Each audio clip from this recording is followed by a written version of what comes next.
Dr. Zakir, is the heir obliged to make up the fast of the one who dies before he makes up his obligatory fasts? And secondly, is a person allowed to fast for a person who's alive but is unable to fast due to some legitimate reason, maybe like sickness or such like?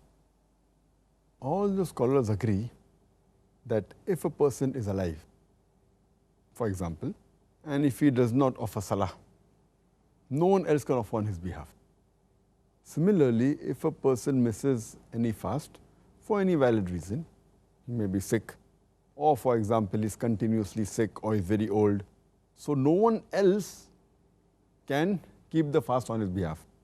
As the Quran says in Surah Baqarah, chapter number 2, verse number 184, that if a person finds it difficult to keep the fast, then he should feed a poor person. He should feed an indigent person.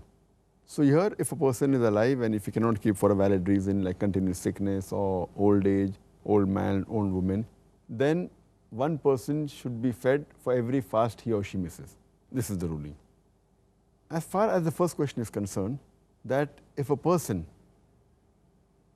dies before you could make up for the fast that you're supposed to keep, so what is the ruling?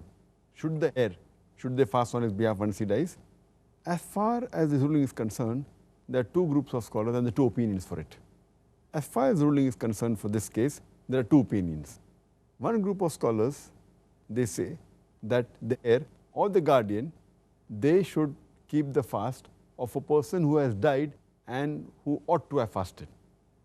Based on the hadith of Aisha, may Allah be pleased with her, it's mentioned in Sahih Bukhari, volume number 3, in the book of fasting, hadith number 1952, Hadith Aisha, may Allah be pleased with her, she says that a person who has died, who ought to have fasted, then his guardians should fast on his behalf.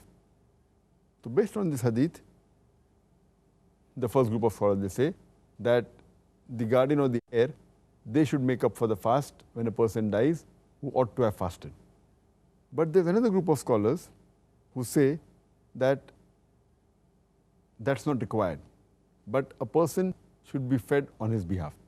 Based on the hadith again of Hazrat Aisha, may Allah be pleased with her, which is there in Muhalla ibn Hazm, volume 4, page number 422, where Amra, may Allah be pleased with her, she asked Hazrat Aisha, may Allah be pleased with her, that her mother had missed some of the fast during the month of Ramadan.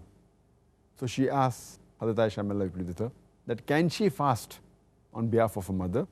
So Hazrat Aisha, may Allah be pleased with her, said that no, she should not fast on behalf of her mother, but she should give charity, equivalent to one sa that feeds a person for every fast that she has missed. So since both these two hadith contradict, the second group of scholars, what they say, the second opinion is that here it specifically mentioned that the fasts that were missed were the fast of Ramadan. Whereas the first hadith of Sahih Bukhari, volume number 3, hadith number 1952, it's a general hadith saying that a person who died who ought to have fasted. So that's a general hadith, but this hadith is a specific hadith which says that these were the fasts that were missed due to Ramadan. And here the ruling is, according to Aisha, may Allah be pleased with her, that the fast should not be made up, but one indigent person, one poor person should be fed.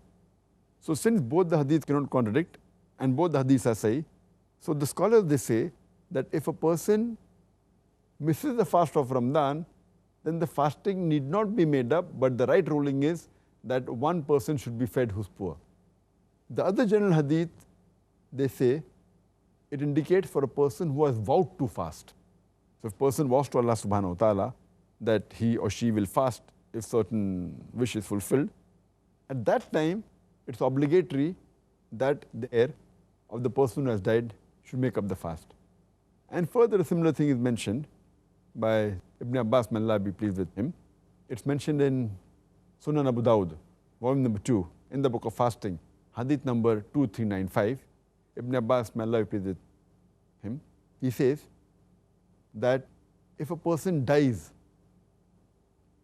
who has missed his fast in Ramadan, then you should feed one poor person for every fast that he has missed. And you need not make up for the fast. There is no atonement for fast.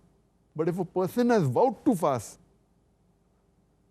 if he has vowed that he will fast if some wish is fulfilled, then in that case, there is atonement of the fast, and that fast will be fulfilled by the heir or by the guardian. So based on these two hadith, because they do not contradict, that is the reason the opinion is divided, that if it's the fast of Ramadan which is missed, then the right ruling is that one person should be fed for every fast missed. Further, there is one more hadith in Sahih Bukhari, volume number 3, in the book of fasting, hadith number 1953, where it says, Ibn Abbas, may Allah be pleased with him, he says that a person came to the Prophet and asked him that his mother had to make up for 1 month of fasting. So should he fast on her behalf? So the Prophet said, yes. He gave the answer in the affirmative. And it's good to make up the fast. But since again this is a general hadith, it's not specifically mentioning whether it's the fast of Ramadan which is missed or whether it's the fast of vowing. And since we cannot agree that the Sahih hadith can contradict, so the best is the opinion, second opinion, that if a person misses any fast in the month of Ramadan, then one poor person should be fed on his behalf. But if a person vows and does not fulfill the fast, in this case, the fast should be made up by the heir. Okay, shukran.